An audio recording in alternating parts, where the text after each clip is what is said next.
Test 2. You will hear a number of different recordings, and you will have to answer questions on what you hear. There will be time for you to read the instructions and questions, and you will have a chance to check your work. All the recordings will be played once only. The test is in 4 sections.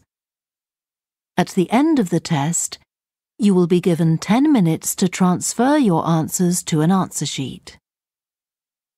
Now turn to Section 1. Section 1. You will hear a young man phoning a town's youth council. First, you have some time to look at questions 1 to 5.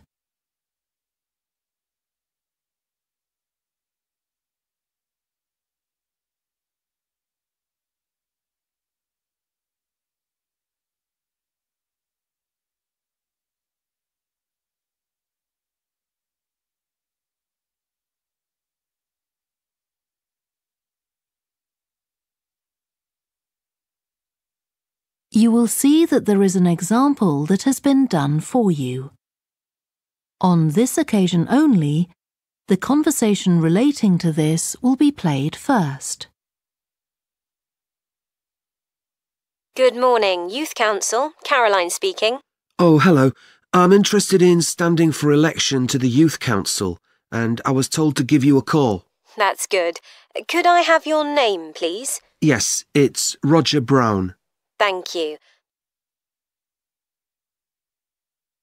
The young man's name is Roger Brown, so Brown has been written in the space. Now we shall begin. You should answer the questions as you listen, because you will not hear the recording a second time. Listen carefully and answer questions 1 to 5. Good morning, Youth Council. Caroline speaking. Oh, hello. I'm interested in standing for election to the Youth Council, and I was told to give you a call. That's good. Could I have your name, please? Yes, it's Roger Brown. Thank you. I'm Caroline, the Youth Council Administrator. So, do you know much about what the council does, Roger? I've talked to Stephanie. I think she's the chair of the council. That's right. And she told me a lot about it. How it's a way for young people to discuss local issues, for example, and make suggestions to the town council. That's what made me interested. Fine. Well, let me take down some of your details. First of all, how old are you? You know the council is for young people aged from 13 to 18. I've just turned 18. And where do you live, Roger? Well, that's a bit complicated. At the moment, I'm looking for a flat to rent here, so I'm in a hostel from Monday to Friday. I go back to my parents' place at the weekend. OK, so where's the best place to send you some information about the council? Oh, to my parents' address, please.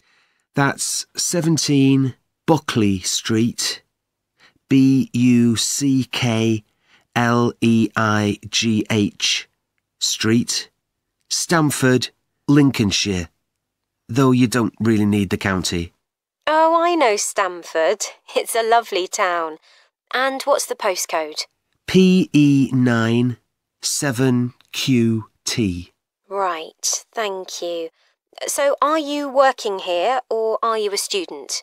I started studying at the university a couple of weeks ago, and I've got a part-time job for a few hours a week. What do you do? Well, I've done several different things. I've just finished a short-term contract as a courier, and now I'm working as a waiter in one of the big hotels. Uh-huh. That can't leave you much time for studying. Oh, it's not too bad. I managed to fit it all in. What are you studying? My ambition is to go into Parliament eventually, so my major subject is politics. That's partly why I think the Youth Council is important and want to be a part of it. And I suppose you're also taking a minor subject, aren't you? I know a lot of people study economics too. I chose history. To be honest, I'm not finding it as interesting as I expected. Before you hear the rest of the phone call, you have some time to look at questions 6 to 10.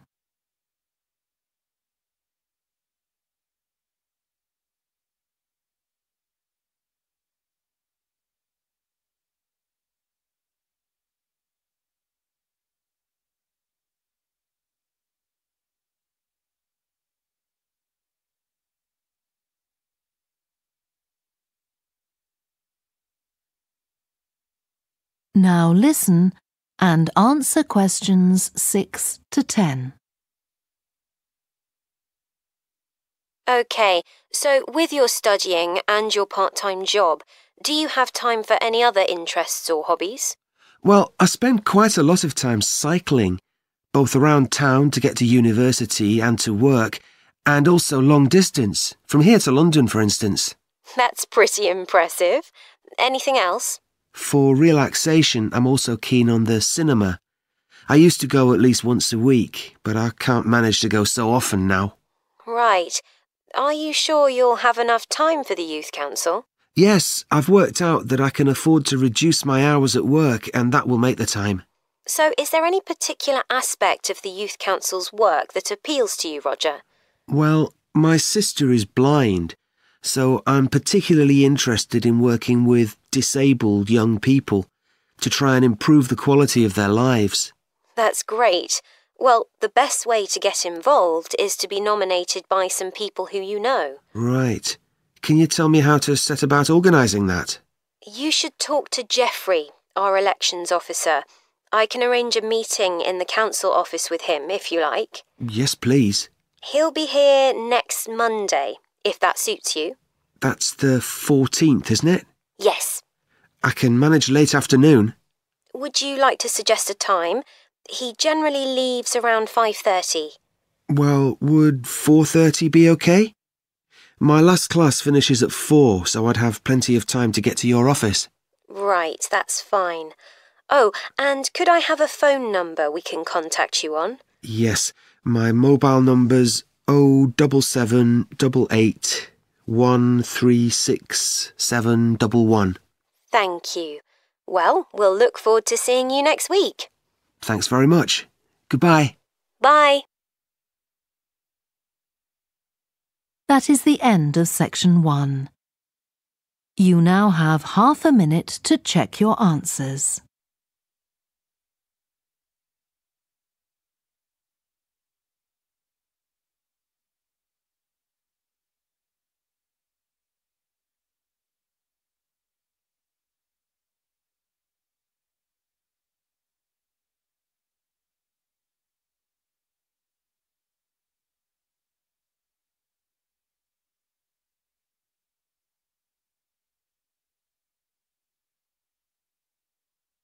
Now turn to section 2. Section 2.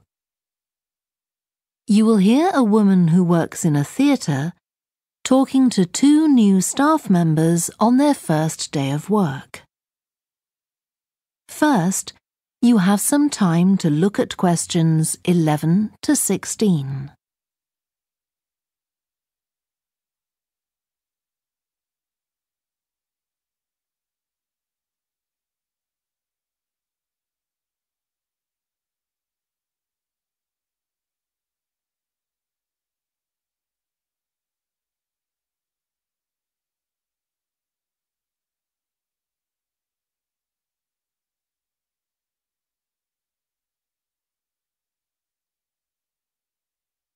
Now listen carefully and answer questions 11 to 16. Hi, great to see you.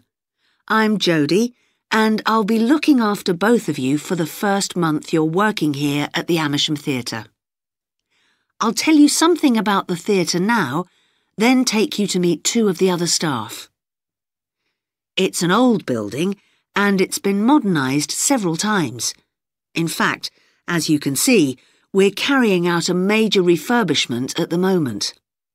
The interior has just been repainted, and we're about to start on the exterior of the building. That'll be a big job. The work's running over budget, so we've had to postpone installing an elevator. I hope you're happy running up and down stairs. When the theatre was built, people were generally slimmer and shorter than now, and the seats were very close together.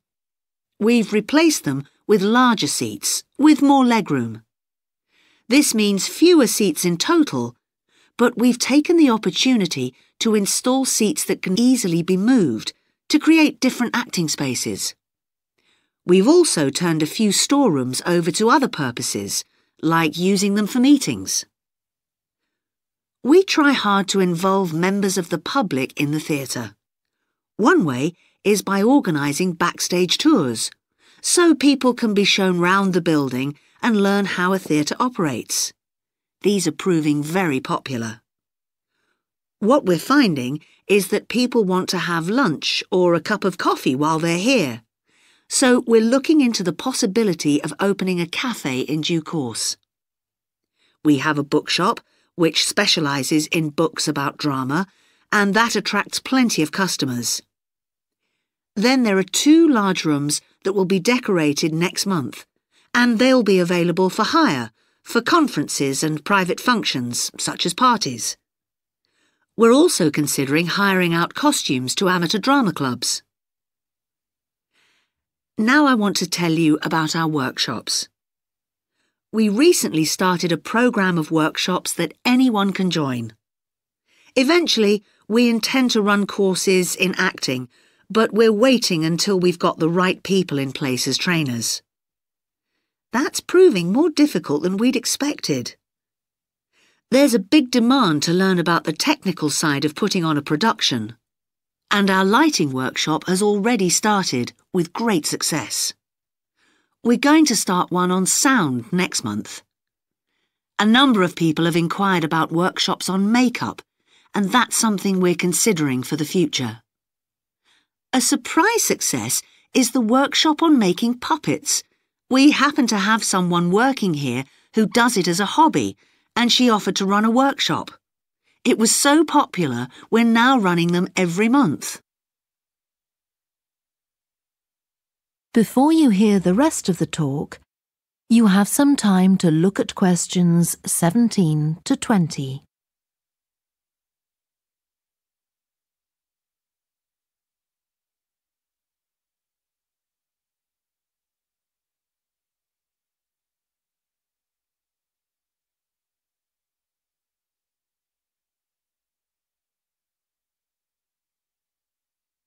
Now listen and answer questions 17 to 20. Now, a word about the layout of the building. The auditorium, stage and dressing rooms for the actors are all below ground level. Here on the ground floor, we have most of the rooms that the public doesn't see. The majority are internal, so they have windows in the roof to light them. Standing here in the foyer, you're probably wondering why the box office isn't here, where the public would expect to find it. Well, you might have noticed it on your way in. Although it's part of this building, it's next door, with a separate entrance from the road. For the theatre manager's office, you go across the foyer and through the double doors. Turn right, and it's the room at the end of the corridor, with the door on the left. The lighting box is where the computerised stage lighting is operated, and it's at the back of the building. When you're through the double doors, turn left, turn right at the water cooler, and right again at the end. It's the second room along that corridor. The lighting box has a window into the auditorium, which of course is below us. The artistic director's office is through the double doors, turn right, and it's the first room you come to on the right-hand side. And finally, for the moment, the room where I'll take you next, the relaxation room. So, if you'd like to come with me. That is the end of section 2. You now have half a minute to check your answers.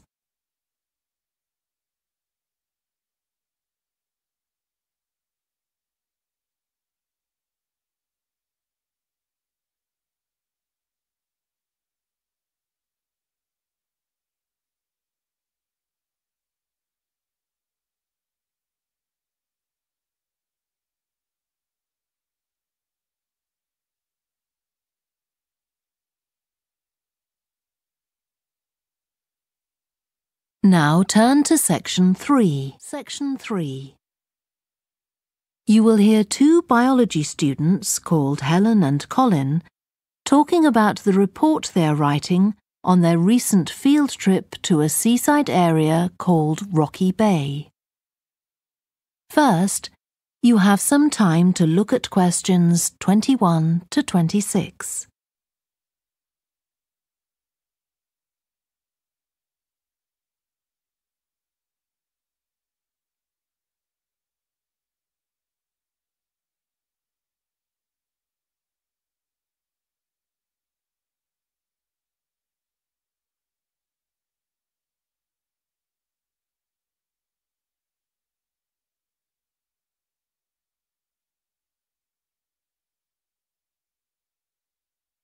Now listen carefully and answer questions 21 to 26. I've brought my notes on our biology field trip to Rocky Bay, Colin, so we can work on our report on the research we did together. OK. I've got mine too. Let's look at the aims of the trip first. Right. What did you have?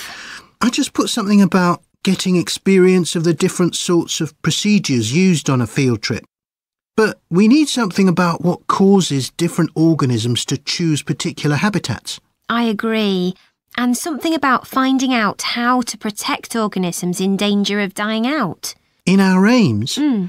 But we weren't really looking at that. I suppose not. OK, now there's the list of equipment we all had to bring on the field trip. What did they tell us to bring a ruler for? It was something about measuring the slope of the shore. But of course we didn't need it because we were measuring wind direction and we'd brought the compass for that. But not the piece of string to hold up in the air. Didn't Mr. Blake make a fuss about us leaving that behind? Yeah, he does go on. Anyway, it was easy to get one from another of the students. Now, the next section's the procedure. I sent you the draft of that. Yeah, it was clear, but I don't think we need all these details of what time we left and what time we got back and how we divided up the different research tasks. OK, I'll look at that again. Then we have to describe our method of investigation in detail. So let's begin with how we measured wave speed. I was surprised how straightforward that was. I'd expected us to have some sort of high-tech device, not just stand there and count the number of waves per minute. Not very precise, but I suppose it was good enough. But the way we measured the amount of salt was interesting. In the water from the rock pools? Yeah. Oh, I wanted to check the chemicals we used in the lab when we analysed those samples. Was it potassium chromate and silver nitrate? That's right. OK. And we need the map of the seashore. You just left that to me. And I had to do it while the tide was low. Well, that was OK, but the place I started it from was down on the beach. Then I realised I should have gone up higher to get better visibility, so I had to start all over again. But at least I'd got the squared paper, or I'd have had problems drawing it all to scale. Yeah, it looks good. We could get a map of the region off the internet and see if we need to make any changes. I had a look, but I couldn't find anything. But you took some pictures, didn't you? Yeah, I'll email you them if you want. OK. I'll make my amendments using those. Then I can scan it into our report. Great. Before you hear the rest of the discussion, you have some time to look at questions 27 to 30.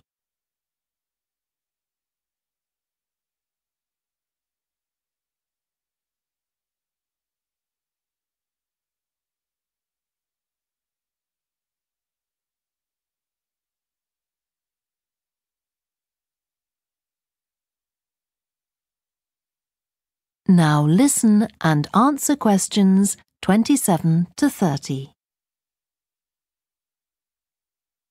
Now, when we get to our findings, I thought we could divide them up into the different zones we identified on the shore and the problems organisms face in each zone. So for the highest area... The splash zone? Yeah. We found mostly those tiny shellfish that have strong hard shells that act as protection. but not from other organisms that might eat them, predators. No, that's not the main danger for them, but the shells prevent them from drying out because they're in the open air for most of the time. Right. And since they're exposed, they need to be able to find some sort of shelter or cover themselves up so they don't get too hot. Then in the middle and lower zones nearer the sea, we need to discuss the effects of wave action. Yes, and how organisms develop structures to prevent themselves from being swept away or even destroyed by being smashed against the rocks. I haven't done anything on the geological changes.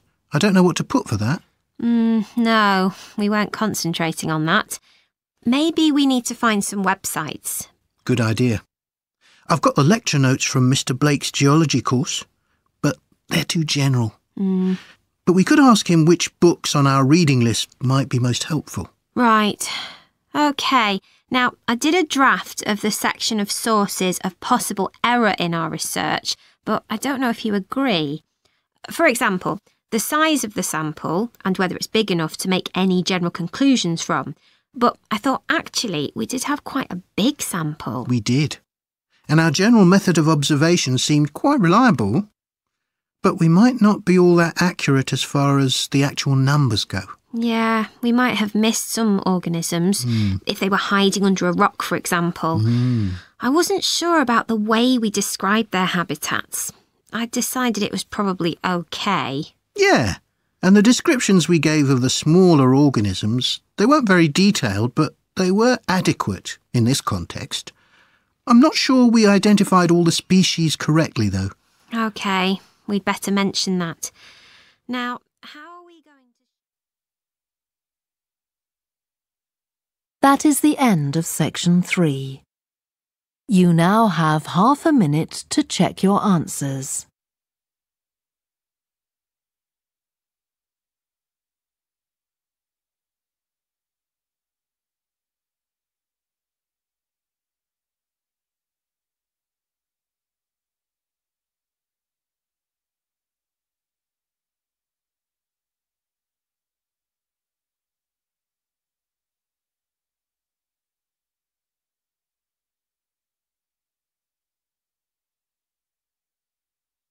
Now turn to section 4. Section 4. You will hear part of a lecture to students of architecture about the design of a public building. First, you have some time to look at questions 31 to 40.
Now listen carefully and answer questions 31 to 40.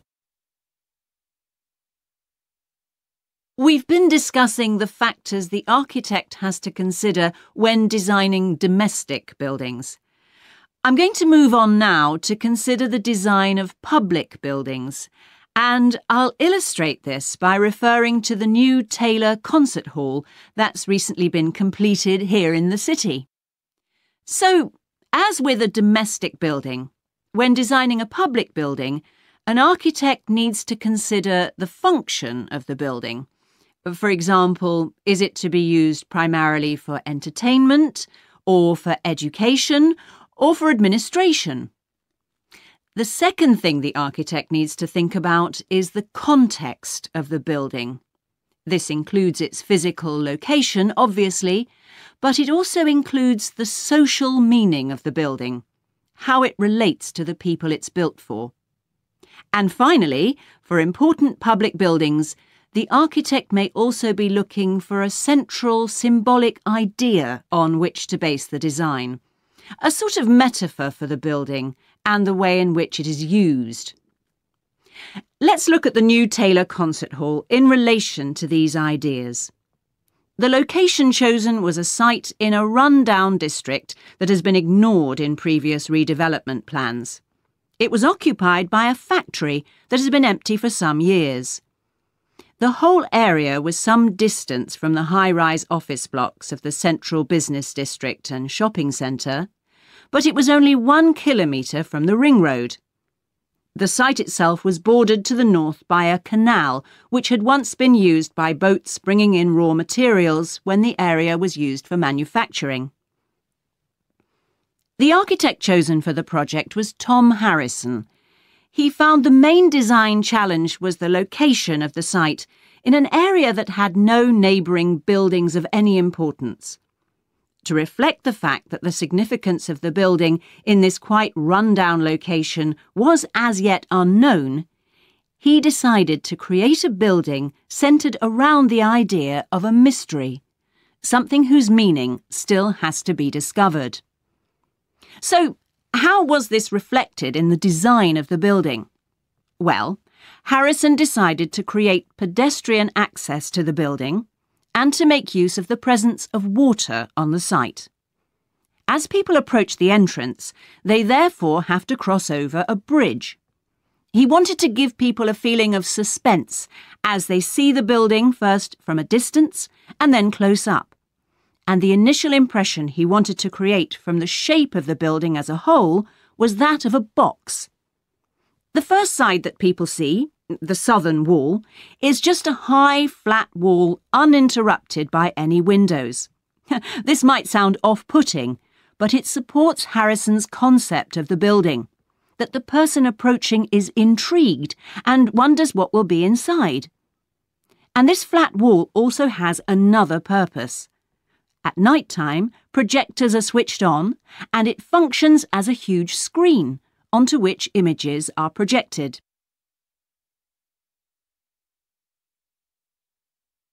The auditorium itself seats 1,500 people. The floors supported by 10 massive pads. These are constructed from rubber and so are able to absorb any vibrations from outside and prevent them from affecting the auditorium. The walls are made of several layers of honey-coloured wood, all sourced from local beech trees. In order to improve the acoustic properties of the auditorium and to amplify the sound, they are not straight, they are curved. The acoustics are also adjustable according to the size of orchestra and the type of music being played. In order to achieve this, there are 9 movable panels in the ceiling above the orchestra, which are all individually motorised. And the walls also have curtains which can be opened or closed to change the acoustics. The reaction of the public to the new building has generally been positive. However, the evaluation of some critics has been less enthusiastic. In spite of Harrison's efforts to use local materials, they criticise the style of the design as being international rather than local, and say it doesn't reflect features of the landscape or society for which it is built. That is the end of section 4. You now have half a minute to check your answers.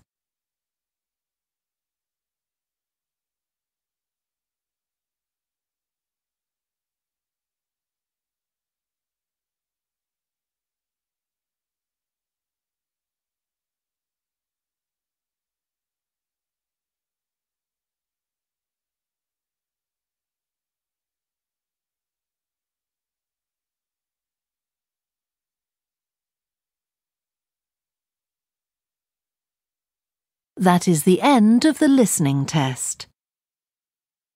You now have 10 minutes to transfer your answers to the answer sheet.